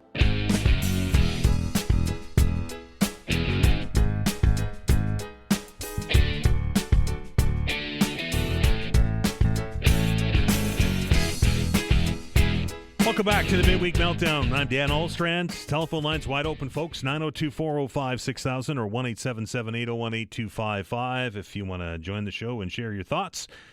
Perfect opportunity to do so. I've been talking about Regional Council and, of course, the budget deliberations that got underway today. But Regional Council meeting yesterday, once you waded through the number of hours of in-camera session last night, one of the presentations that City Council saw which was going to be a change and is a change to the framework for homelessness in the area, and the councillors got a pretty good snapshot of the situation on the ground out there right now. And some of the numbers to me were the first time that I'd heard them, and I no doubt many of you have not heard them yet either. There are currently, as of the beginning of November, I think was the date, 45 people that are living rough in encampments in HRM. That number's down significantly, right? There was well over 100 not that long ago, and now we're down to 45. And there are 3 encampments in HRM, and one of them, Lower Flynn Park, is in the process of being closed. Right? There's a process that the city has used in a number of other locations when we've closed down these designated encampment sites, and that process is currently underway at Lower Flynn Park. So when that's done, and it'll be done, I would imagine within the next month or so, then we'll be down to 2 designated homeless encampment sites in HRM. 2. Also, during that debate last night, or that presentation last night, council was told that of the 45 people that are still living rough in those sites, there are currently 67 spots available in provincial shelters. That's indoor sheltering. So there are more shelter spaces available today than people that are living in designated encampment sites. And I know that there are people that are living rough that aren't living in the encampment sites. But the ones that are, there are more spaces available for people that are living rough in those encampment sites than the actual number themselves, by a pretty good number. It was 45. I think there's 67 available. All of that good information to know that the homeless situation, and we know it's fluid. We know that it changes. We know that it's winter's upon us, or as the old saying is, winter's coming. And we know that will change. And we know that we're going to see that number fluctuate up and down. But the number that, or the bit in that presentation last night that kind of raised my eyebrow, raised some questions for me, was that the new framework is the plan. That's what it is to have those 2 sites with those 45 people closed down in the next 18 to 24 months. That's 2 years. I get it. I know that there's a process that has to be followed, and I know that the street team and the people that are out there engaging the homeless community are working very hard, and I don't think anybody's disparaging that. But there's 45 people in 2 sites, and we're going to take up to 2 years to close them. Doesn't that seem like a long time? If the sheltering availability is there, if there are more shelter spaces available than people living in the parks, 2 years seems like a long time, doesn't it? Might be something you want to discuss. 902-405-6001, 877-801-8255. Let's welcome Andrew to the show. Andrew, how are you? Oh, not too shabby there, Dan. Just wanted to give people an update at Flynn Park. We did have compliance come through today, as well as outreach. I hate to say it, I don't think they're doing a very hard or working hard at all. I think they're hardly working. I was told over 2 weeks ago that someone was going to come and talk to me about a better situation later on that week, and I finally talked to someone today. So it was over 2 weeks in between someone even trying to update with me with anything. Okay. They didn't have a space for me yet, which, again, kind of surprises me a little that they're saying these spaces are available, but I don't have one. And I've now notified them that I'll take anything they've got. So I'm really hoping to hear something ASAP. And also December 7th is the actual day that everyone's got to be gone by 5 o'clock, or the city has said that they will charge and throw out the people's stuff that's still at the park. Well, I appreciate the update, Andrew. It's interesting that last night we heard from the bosses of that program saying that there were more shelter spaces available today than people in the parks.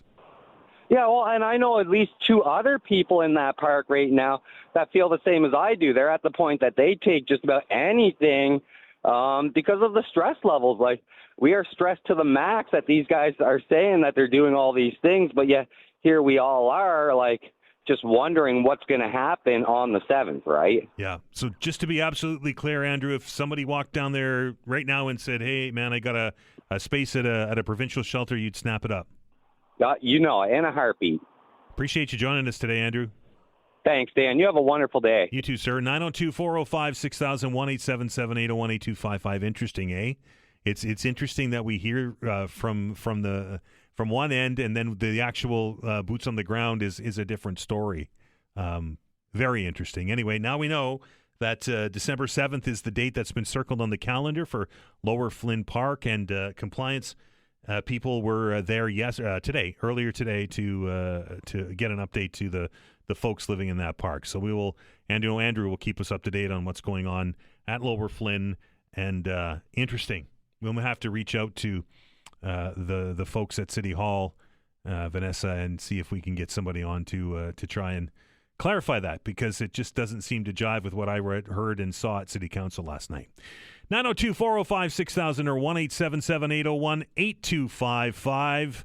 The homeless framework changed last night, and they say that within the next 24 months, between 18 and 24 months, they are going to close the last of the 2, or both of the last 2 encampment sites here in HRM. Might be something you want to discuss as we continue the extended edition. Did we call those EPs in the old days? The old EP albums? The extended edition of the Mid-Week Meltdown right after the news.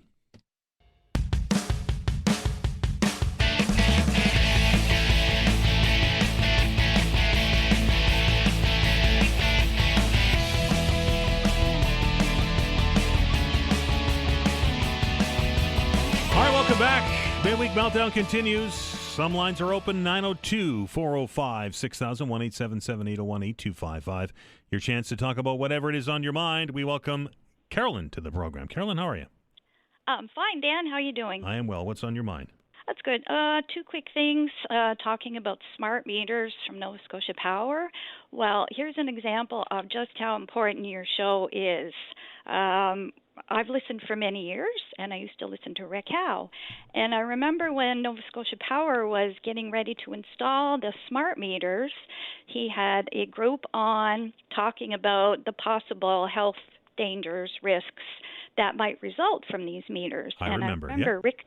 Yeah, I remember Rick saying, well, that's good enough for me. I'm opting out. And I thought, well, it's good enough for Rick Howe. It's good enough for me. So we also opted out. Mm-hmm. And guess what? I think we pay a small fee and have someone read our meter, and we've had no problems. So there you go. Your show is awesome. Thank you. And the second point, just want to make the public aware that today there are meetings going on discussing the Blue Mountain Birch Cove Lakes possible development. Right, yes. The councilors raised that on Monday. Yeah, there are 3 today. One's already taken place. There are 2 more. And they're going to be at the St. Peter's Anglican Church on 3 Dakin Drive in Halifax. And the next ones are 2 to 4 and 6:30 to 8:30.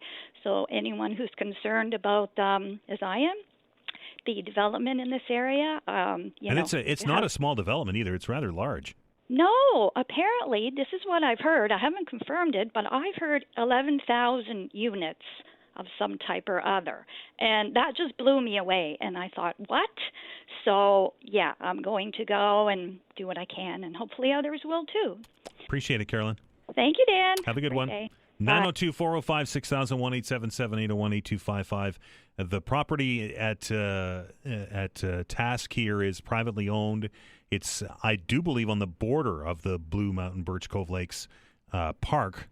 And that's a road network, that's sewer, that's water, that's all kinds of infrastructure that's going to be on the edge of that wonderful space that we have. So I encourage you to get out there and go learn more about it. And then when you do come back and join us and share us some thoughts with us on what you think about it. 902-405-6000, 1-877-801-8255. Lewis, how are you? I'm good. I'm good, Dan. How are you today? I am well. What's on your mind? Just a couple of quick points today I thought are worth talking about. I keep hearing this word affordable housing getting tossed all over the place. There's no such thing as affordable housing. That's a myth. No contractor is going to build a house and then sell it for $100,000. Agreed. It won't happen. Yep, I agree. Yeah. Second thing, Aquaculture Road next to the Aquaculture Medical Center out there. Yeah. They built, 60 or so of those little modular homes, you know? Yeah. You've seen them. Are they talking about the pallet shelters? Yeah. The one that look ice fishing shacks? Or are they regular homes? These are regular tiny homes. Okay. But maybe they call them pallet shelters. I don't know. Okay. They're about 10 by 10, maybe, something like that. Sure.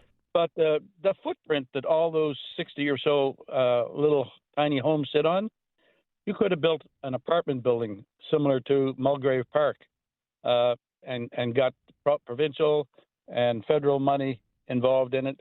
And you could have built a 300 or 400 unit building that would have taken care of a lot of these homeless people or people that have a job and still need a place to live.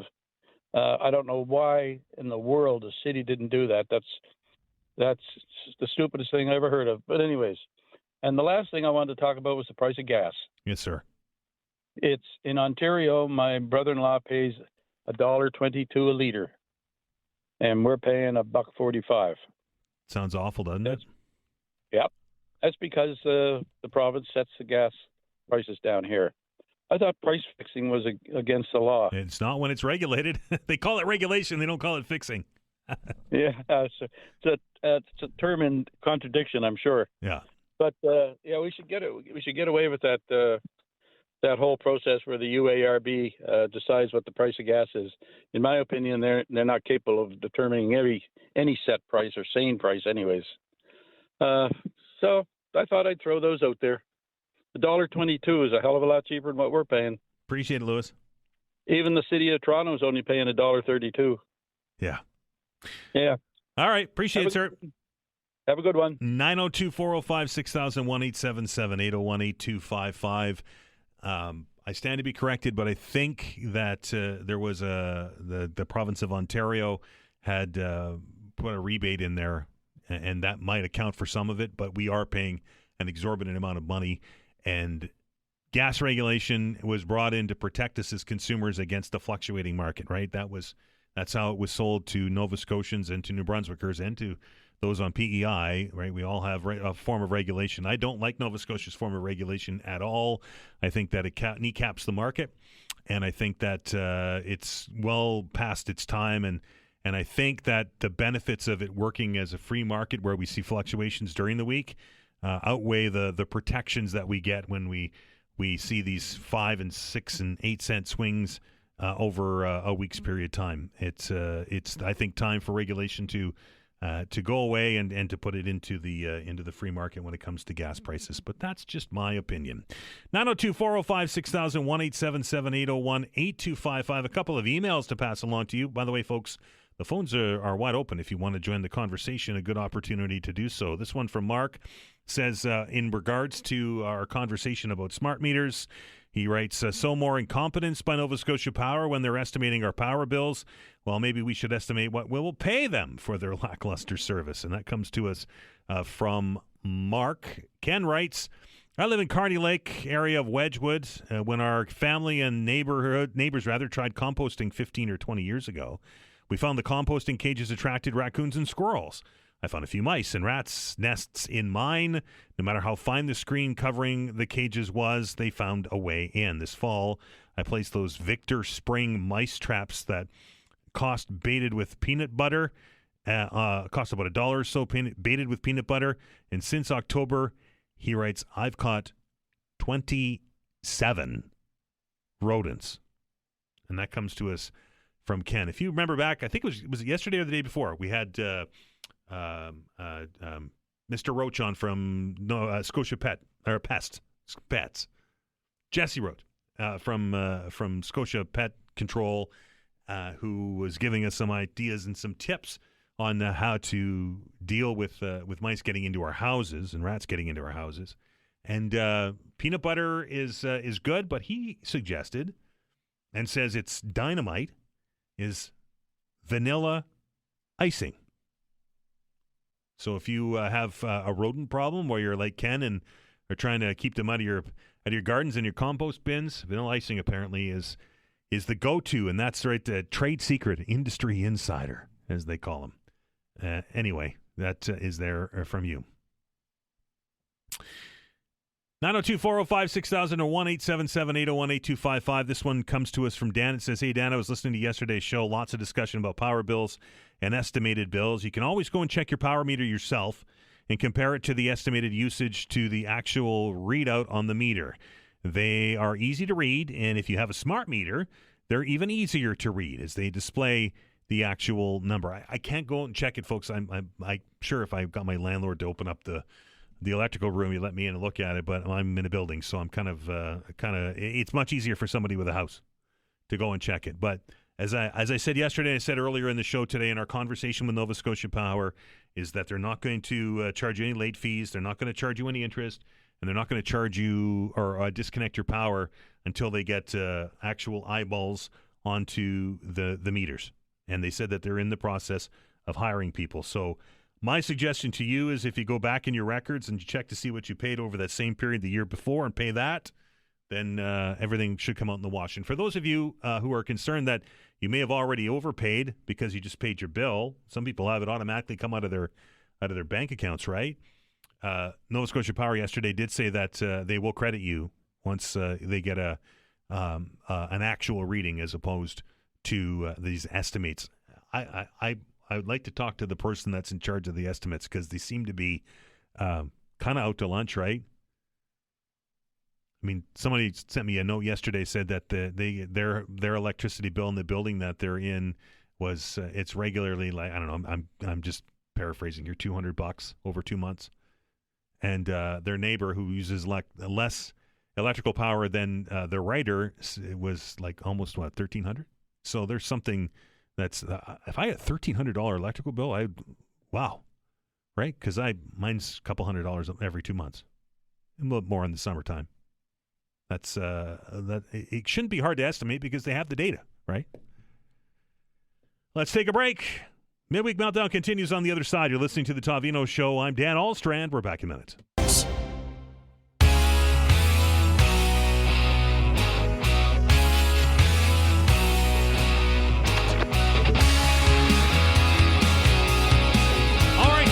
Minutes left in the midweek edition of the Midweek Meltdown. I'm Dan Alstrand. Hope you're having a great day out there. A couple of lines open if you want to get on here real quick. 902-405-6000, 1-877-801-8255. Let's go to the phone lines, and we welcome Mark to the show. Mark, you sound like you're in an airplane.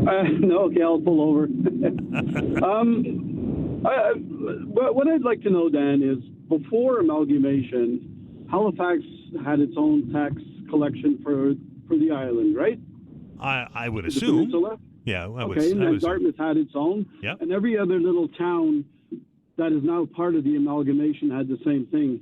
Now, I don't understand why Halifax is collecting money from all these other little towns, including Dartmouth, which has a huge revenue base, and all the other places that are paying the city of Halifax and not getting back much in return. Why can't Halifax make it anymore? Well, that's a question that many have been asking since amalgamation. Mark, is that why is HRM collecting taxes from me when I don't get half the services that those that do in the city get? Now I understand that people in the rural communities don't pay the same tax, but they do pay tax and get less service. Yeah, and also now, how many buildings are going up with condos and things like that? They're going to be paying $4,000 or $5,000 a year in property taxes to the city, and they still, there's something wrong where they're collecting money from all these other places, and all the work that's getting done is in Halifax, about 80% of it, and nothing is getting done anywhere else, but they still can't survive on their amount of money. I'd like to see the breakdown from the peninsula and everywhere else and see how much money Halifax is using of other people's money. I'm assuming that information is likely available, Mark, and if somebody has it, if they can share it with us, that'd be great. Because to me, there's something very wrong with everything that's going on there. Appreciate the call, sir. Thank you. 902-405-6000, 1-877-801-8255. It's the eternal question, right? If you sat Councillor David Hensby down here and asked him that question, he would certainly be in the same boat that Mark is in. Been a rural regional councillor for a very long time, right? Now, those smaller municipalities in the old county, and Dartmouth and Cole Harbour and those other communities have obviously are sharing services with HRM, but and particularly with Halifax, the city of Halifax, the peninsula, right? Interesting, if you remember back a couple of weeks ago, we were having a discussion about Upper Tantallon, and somebody had called here and said that, well, hey, maybe we should have a pool out here. And the discussion kind of went along the lines of, well, you get a bigger bang for your buck if you build it in the urban areas or the more urban areas. Not really fair to the residents in Upper Tantallon, is it? It's a long-standing debate, and it's been how many years since we amalgamated municipalities, and we still don't have those kind of answers. 902-405-6000, 1-877-801-8255. Here's Patrick. Patrick, how are you? Not too bad. I just have a couple of comments. Sure. About the gas prices.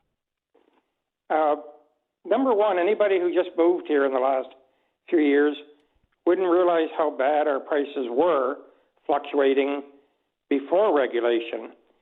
The biggest problem here is that, unlike New Brunswick, our prices are based on a minimum, so we can't compete. Yep. Our gas stations can't compete with each other. I hear you. Because they have a minimum. New Brunswick, it's a maximum, and they can have gas stations all over the city with different prices. But they usually don't. I lived there for 6 years before I came here, and for the most part, everybody was charging what the maximum rate was anyway. Well, I know, and that's true, but giving them the opportunity, right? To knock 5 cents off like Shell does with Sobeys points and Thursday specials would help bring the price down, I think. But the biggest problem I noticed the last few months is that Kearney took off the 17-cent carbon tax. But within a few weeks, the price was right back up higher than it was. So I don't think the regulations are working in that respect, because I think the oil companies just took advantage if they found a way. Otherwise, right now, gas would be about $1.80. Yeah, if the carbon tax was on, 17 cents coming off. You're correct, sir. Yep. So, anyways, just thought I'd point that out to people that are new here. If we had the maximum, at least it would give people like Costco, who will take a loss to get people to come to their stores, and Needs, they would drop their prices just to get people to pay $3 for a chocolate bar. So, we don't have that opportunity here. That's all I needed to say. Appreciate it, Patrick. Oh, go ahead. Not only that, but I've been monitoring at least 12 products since tariffs came off for American products. Yeah. And they really haven't dropped them at all. No, nothing goes down to the grocery store, does it? Yeah. Anyways, thank you. Thank you, sir. Appreciate the call. 902-405-6000, 1-877-801-8255. Email from Michael says, hey, Dan, what I vividly remember before gas price regulation was introduced to Nova Scotia was unregulated gas prices always going up before long weekends, no matter what the price of gas or oil were. Our gas price regulation regime is currently not perfect, but at least there's a concrete reason for the price changes and the difference in gas prices between Nova Scotia and Ontario due to the level of taxes on gas. I agree. Not regulation, in my opinion. It's there's a broader base of people that consume fuels in Ontario, particularly in the bigger cities, right? The interesting parts is the northern reaches of the province. I was home in northern Ontario earlier this year, and they were paying 15 cents a litre cheaper than we were paying here, and they're trucking their gas all the way in from Winnipeg. So that doesn't come with a cheap price tag attached to it either. Thanks for the email, Mark. Appreciate it. 902-405-6000 or 1-877-801-8255. This comes to us from Gerald. It says, hey, Dan, I was wondering if anyone knows what became of the statue of the founder of Halifax, Edward Cornwallis. At the time it was unceremoniously taken down, they formed a task force that was supposed to make recommendations as to the display, where to display the statue in a museum. Not a word about it since. I'd like to see this brought up for discussion again. As for composting, why not just pull all the composting material in the landfill? It would decrease, wouldn't it just decompose over time and not take up all of the space? This would do away with the whole green bin problem of critters and smell and maggots. Thanks. Listen to your show every day, and that comes to us from Gerald. As for Cornwallis, you're right. There was a committee formed, and I don't recall off the top of my head what happened to that committee. I know that Daniel Paul was a member of that committee, and he has since passed away. So the last I heard, and the last that's in my recollection of memory, is that statue was put into storage, I think in Burnside. And that's where it sits today. And the park that was once home to it has been renamed as Peace and Friendship Park, right? And that park gets used a lot. Not to say that the park didn't when the statue was there, but that park gets used a lot. I've been down there last couple of 3 weeks, and there's been different groups and organizations having protests or whatever in the park. That it certainly is being used. But as for what happened to the committee, I don't know. We'll have to dig into that. And if I get maybe somebody out there knows, but I don't recall if it completed its task or what happened. But I don't remember a resolution. Good email, Gerald. This one comes to us from Judith. It says, "Hey, just a funny historical factoid. My electric bill for my apartment on Morris Street in 1977. $5.50 a month." Sounds like a lot, right? Because, I mean, what were we making in 1977 for a wage? Would have been a lot, right? $5.50 a month. I remember my first apartment that I had when I first started my broadcasting career more than 5 years ago. I think it was, I want to say it was $450 a month. And I lived in it was huge. It was the top floor of a house. It had, I don't know, 5 or 6 rooms. And it was like not bedrooms, but it was an old house, and it was, you know what I'm talking about. Anyway, and it was like $450 a month. Yeah, not the case anymore. Thanks for that, Judy. I do appreciate it. That's going to about do it, folks. I appreciate it for you taking time out and joining the extended edition, the long play edition of the Mid-Week Meltdown. You truly make my day each and every day that you pick up the phone and you dial the numbers and you join the conversation. I learn something from you all each and every day. We have a busy show planned for you tomorrow. We're going to talk about services at pharmacies. We were going to do that today. That got bumped off until tomorrow with the Neighbourhood Pharmacy Association of Canada. We're going to talk about a program for seniors that is going to do what they can to brighten up the holiday season as we get ready to flip the calendar here. Not that long to go, folks. It's almost a month away. And we're also going to take a look at mental health as part of our show tomorrow. And speaking of the Christmas season, you remember the Evergreen Festival down there on the Halifax waterfront? It's coming back, and we're going to dig into that as well. And don't forget, Friday, by your phone at 11 o'clock, Premier of Nova Scotia Tim Houston will be your guest as we welcome him in for his last visit of 2025. And I know there'll be some great questions fired at the Premier during that hour-long session. My thanks to Vanessa Vandenez on the other side of the glass. Also want to send out a thanks to Tim Hortons today, who sent us a couple of boxes with their holiday smiley cookies.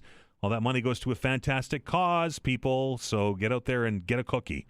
Vanessa always does a fantastic job behind the glass. Thanks to all of our guests for dialing the numbers and joining the conversation and imparting their knowledge on this. Until tomorrow, people, get out there and enjoy what Nova Scotia has to offer. We're so lucky to live in this province. Be well and be kind to one another.